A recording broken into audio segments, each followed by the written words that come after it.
My dear students, आज एक बार पुनः आपका द गुरुजी स्टडी पॉइंट पर हार्दिक स्वागत है। आज मैं आपको द पंक्चुएशन विराम चिन्ह समझाऊंगा, जो बड़ी आसानी तरीके से आपको समझाया जाएगा। आप इसकी प्रैक्टिस करें तो ये ज़रूर आपकी समझ में आ जाएगा। हमारे जीवन में पंक्चुएशन का बहुत बड़ा महत्व है, तो बिना देरी किए शुरू करते हैं द पंक्चुएशन। सबसे पहले हम जानेंगे पंक्चुएशन के विषय में। पंक्चुएशन को कहते हैं विराम चिन्ह। ये पार्ट 1 है विराम। इसका जो नेक्स्ट पंक्चुएशन है वो पार्ट 2 और 3 में देखेंगे। तो पंक्चुएशन मीन्स क्या होता है?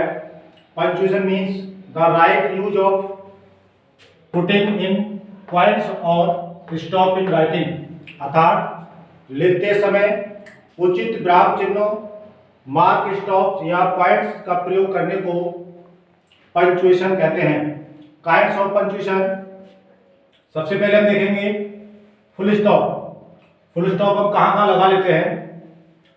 एक तो एडजेक्टिव सेंटेंस में पंक्चुएशन का प्रयोग, फुल स्टॉप का प्रयोग किया जाता है, और इंपेरेटिव सेंटेंस में भी हम फुल स्टॉप का प्रयोग करते हैं। जैसे as I saw a lion, मैंने एक शेर देखा। ये बात अपने आप में पूर्ण हो चुका है। जब बात पूर्ण हो जाए तब हम पंक्चुएशन फुल स्टॉप का यूज करते हैं। अगर शॉर्ट नेम लिखते हैं किसी का, या किसी की पोस्ट लिखने के लिए हम शॉर्ट फॉर्म का यूज करते हैं, तो वहां पे भी हमें फुल स्टॉप का यूज करना पड़ता है। जैसे MLA, M for member, L for legislative assembly, अर्थात विधानसभा का सदस्य, विधायक। तो इसको हमने शॉर्ट फॉर्म में यूज किया MLA। तो M के बाद फुल स्टॉप, L के बाद फुल स्टॉप और A के बाद फुल स्टॉप। ऐसे MA मास्टर ऑफ आर्ट एक डिग्री है, तो इसके लिए भी हमें शॉर्ट में यूज करा है कि M के बाद हमने फुल स्टॉप यूज किया और A के बाद में फुल स्टॉप किया। फिर P के शुक्ला, अगर किसी के व्यक्ति का नाम हमें लिखना है कि शॉर्ट में, तो P के बाद फुल स्टॉप और K के बाद फुल स्टॉप और शुक्ला। इसके बाद अगर हम किसी पोस्ट का नाम लिखें, जैसे डिस्ट्रिक्ट मजिस्ट्रेट को हम DM लिखना चाहें, तो फुल स्टॉप में ऐसे लिखेंगे D full stop M full stop. अब दूसरी बात करते हैं कॉमा की। ये सबसे ज्यादा टिपिकल और सबसे ज्यादा महत्वपूर्ण है। कॉमा का प्रयोग हम कहाँ कहाँ करते हैं? इसे हिंदी में अल्पविराम के नाम से जाना जाता है। एग्जाम्पल देखते हैं पहले। फिनिश द वर्क, काम समाप्त करके। ही वेंट टू होम, वह घर चला गया। अर्थात अल्पविराम का प्रयोग बहुत कम समय के लिए रुकने के लिए यूज किया जाता है। जब हम किसी जगह बहुत कम रुकें या सेंटेंस में कहीं कुछ बात बन रहा हो और वहां पे कुछ समय के लिए विराम लिया जाए, तो वहां हम अल्प विराम का प्रयोग अर्थात कॉमा का प्रयोग करते हैं। दूसरा सेंटेंस देखें, example. Mohan come to me, यहां पर मोहन को एड्रेसिंग किया गया है, संबोधन किया गया है, और कम टू मी, जबकि come to me imperative sentence है, तो मोहन को आवाज दी गई है पहले, उसके बाद में यहाँ पे रुका गया है और फिर कम टू मी, मेरे पास आओ। तीसरा एग्जांपल देखेंगे, कम टू मी, मेरे पास आओ मोहन, तो जिसको मैंने संबोधन किया है उसके बाद उससे पहले कॉमा का यूज किया, वाक्य इंपेरेटिव ही रहेगा। दूसरा सेंटेंस है, Indira Gandhi our prime minister was shot dead on 31 October 1984। यहाँ पर एक ही व्यक्ति को दो बार यूज किया गया। एक बार उसके नाम से संबोधन किया गया, दूसरी जगह उसको उसकी पोस्ट से संबोधित किया गया है। जब ऐसी जगह हम दो बार एक ही व्यक्ति को उसकी नाम या पोस्ट से संबोधन करें, तो उनके लिए हम कॉमा का यूज करते हैं। दूसरा देखेंगे, इफ यू कम, यदि तुम आते, तो आई शैल हेल्प यू, तो मैं आपकी सहायता अवश्य करूंगा या करता। तो ऐसे सेंटेंस में भी जब दो वाक्य को जोड़ने के लिए, जबकि यहाँ पर इफ कंजंक्शन वर्ड है, अगर मैं इस बात को पलट के लिखना चाहूं तो फिर कॉमा की जरूरत नहीं पड़ेगी। यदि इसको मैंने इफ का प्रयोग पहले कर लिया है तो यहाँ दूसरे सेंटेंस जोड़ने के लिए कॉमा का प्रयोग करना पड़ा। तो ऐसे सेंटेंस, ऐसे ही बहुत सारे शब्द होते हैं। मान लीजिए कि मैंने एक ही समय में कई सारे बच्चों को वॉइस किया, आवाज दिया, कॉल किया है। जैसे मैंने कहा नरेंद्र, सुरेंद्र, महेंद्र और कुबेंद्र। तो जब मैंने एक ही समय में, एक ही काल में, एक ही समय में कई सारे बच्चों का नाम लिया है, तो वहां पर हम कॉमा का प्रयोग करेंगे। अंतिम नाम लेने से पहले हमें एंड का प्रयोग करना चाहिए। दूसरा देखते हैं इंट्रोगेटिव सेंटेंस। ये बहुत इजीकल है। जिन वाक्यों में प्रश्नवाचक, इसको हम प्रश्नवाचक विराम चिन्ह के नाम से जानते हैं। ये इस प्रकार से लगता है, अगर कोई बात इंग्लिश में हेल्पिंग वर्ब से बना हो, जिसकी किसी सेंटेंस में हेल्पिंग वर्ब शुरू में आई हो, जिसका अर्थ निकलता है शुरू के, क्या शब्द निकलता है, क्या शब्द आता है शुरू में? तो आर यू प्लेयर, क्या तुम खिलाड़ी हो? ये प्रश्न किया गया। तो ऐसे वाक्यों में क्वेश्चन मार्क लगाएंगे। दूसरा सेंटेंस है यदि क्वेश्चन वर्ड का यूज किया जाए तो भी हमें क्वेश्चन मार्क का प्रयोग करना पड़ता है। शर्त यह है कि अगर क्वेश्चन वर्ड आता है बात में, तो उसके बाद में हेल्पिंग वर्ब होना इट इज कंपलसरी, बहुत जरूरी है। तभी वह क्वेश्चन मार्क, तभी क्वेश्चनेटिव बात माना जाता है, इंट्रोगेटिव सेंटेंस माना जाता है। और लास्ट में क्वेश्चन मार्क लगाना कंपलसरी। यदि ऐसे सेंटेंस में हम क्वेश्चन मार्क नहीं लगाते हैं तो बात अपने आप में अपूर्ण है। अब आता है एस्ट्रोपी पार्ट, जिसको हिंदी में संबंध सूचक चिन्ह कहते हैं। यहां ऊपर एक चिन्ह लगता है, उसके बाद में एस लगा देते हैं। इसका अर्थ होता है का की के। इसका हिंदी में शेष निकलता है का की के। जब दो सजीव व्यक्तियों का आपस में संबंध शो किया जाए, वहां पर एस्ट्रोपी मार्क का यूज करते हैं। जैसे मैंने कहा मोहन का लड़का, तो मोहन वॉइस कहेंगे, या कहे राम का बेटा तो राम सन्स कहेंगे। इसी प्रकार से बॉयज हॉस्टल, लड़कों का हॉस्टल। यहां पर अभी मैंने कहा आपसे कि दो सजीव व्यक्तियों का संबंध शो करने के लिए हम एस्ट्रोपी मार्क का प्रयोग करना चाहिए।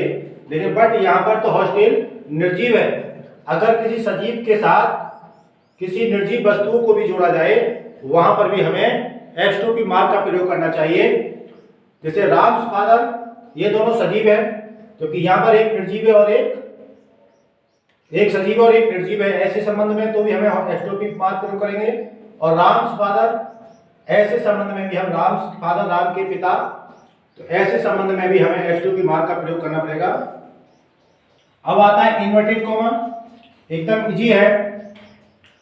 ये किसी वाक्य को या किसी बात को ज्यों का त्यों रखने के लिए हमें इन्वर्टेड कॉमा का प्रयोग किया जाता है।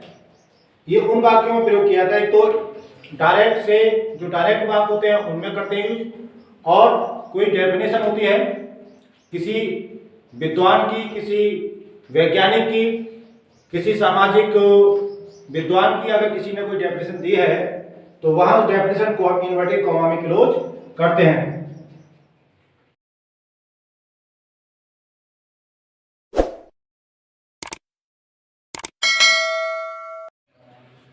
अगला हम देखते हैं सिंगल इन्वर्टेड कॉमा। ये गहरा अवतरण चिन्ह, ये कब यूज किया जाता है? हिंदी में से कहते हैं ये गहरा अवतरण चिन्ह। इसका यूज करते समय जब हम किसी एक ही शब्द को या किसी एक विशेष वस्तु को, हमें उसकी विशेषता को शो करना हो, तो हम ऐसे शब्द को सिंगल इन्वर्टेड कॉमा में क्लोज करते हैं। एग्जाम्पल्स के लिए, मैंने किसी का नाम लिया और उसे मैंने सिंगल इन्वर्टेड कॉमा में क्लोज किया। जैसे मैंने लिखा रिंकू। किसी सेंटेंस में शब्द दे रखा है और सिंगल इन्वर्टेड कॉमा में क्लोज है, तो ये विशेष है। जैसे मैं किसी पार्ट का नाम लिखता हूं तो उसे सिंगल इन्वर्टेड कॉमा में क्लोज करते हैं। अगर किसी लेसन का हमें नाम लिखना हो और कहीं उसे शो करना हो तो हम उसे सिंगल इन्वर्टेड कॉमा में क्लोज करेंगे। किसी राइटर का नाम लिखना हो, जैसे मैं बोलूं कि रिटेन बाय जॉन मिल्टन, तो हमें उसको लिखना पड़ेगा सिंगल इन्वर्टेड कॉमा में। जैसे मेरे को किसी राइटर का नाम शो करना है कहीं, तो उसके लिए लिखना पड़ेगा, जैसे जॉन मिल्टन लिखना मेरे को, ये मेरे को सिंगल इन्वर्टेड कॉमा में क्लोज करना पड़ेगा, मतलब एक ही शब्द है और एक ही नाम है, तो ऐसे शब्दों को हम सिंगल इन्वर्टेड कॉमा में क्लोज करते हैं, जिसे हम हिंदी में गहरा अवतरण चिन्ह कहते हैं। एक सेमीकोलन होता है। सेमीकोलन का मतलब होता है किसी शब्द को या किसी सेंटेंस को जब हम दूसरे शब्द से अलग कर देते हैं, मतलब पहले वाक्य का दूसरे वाक्य से कोई मतलब नहीं है, तो ऐसे शब्द के लिए हम रिलेशन क्लोजिंग के लिए सेमीकोलन का यूज करते हैं। जैसे John was hurt, John was hurt, John क्या था, चोटिल था, है ना। तो आई नो, मैं जानता था, तो ये पहला शब्द अलग है, पहला सेंटेंस अलग है, दूसरा सेंटेंस अलग है। एक दूसरा वर्ड, दूसरा वाक्य आता है, इसे हम डैश कहते हैं। इंग्लिश में डैश कहा जाता है, जबकि हिंदी में इसे संबंध सूचक शब्द कहा जाता है। यह किसी शब्द को फॉरवर्ड करने के लिए, किसी पॉइंट को आगे बढ़ाने के लिए हम इसका यूज करते हैं। किसी कार्य को आगे की ओर इशारा करने के लिए, या किसी शब्द को किसी पॉइंट से आगे को कोई चीज दर्शाने के लिए हम यूज करते हैं। जैसे हम किसी ऐसे को यूज करें, और ऐसे में जब हम पॉइंट डालते हैं और पॉइंट के बाद हम जब ये चिन्ह लगाते हैं, तो इसका मतलब होता है कि इसका विवरण आगे दिया जा रहा है। किसी शब्द का किसी पॉइंट के माध्यम से उसका जो आगे हम ब्यौरा लिख रहे हैं वो हमें डैश के माध्यम से शो करना होता है। जबकि बिल्कुल इसी की तरह दूसरा विराम चिन्ह है जिसे हाइफन के नाम से जाना जाता है, ये डैश से थोड़ा छोटा होता है। ये दो शब्दों के रिलेशन शो करने के लिए हमें इसका डैश का मतलब इस हाइफन का यूज करते हैं। जैसे मेरे को लिखना है मदर और फादर,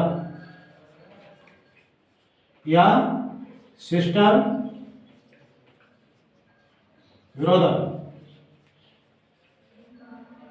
या कहा जाए डे नाइट। तो दो शब्दों को या रिलेशन शो करने के लिए हमें रिलेशन भी है, और ये दो शब्दों को शो, ये रिलेशन भी बताता है, प्लस एक दूसरे के अपोजिट वर्ड हैं ये भी शो करता है। तो इसके लिए हम इस हाइफन का यूज करते हैं। तो डियर स्टूडेंट्स, पंक्चुएशन आपके कंप्लीट होते हैं। यदि आप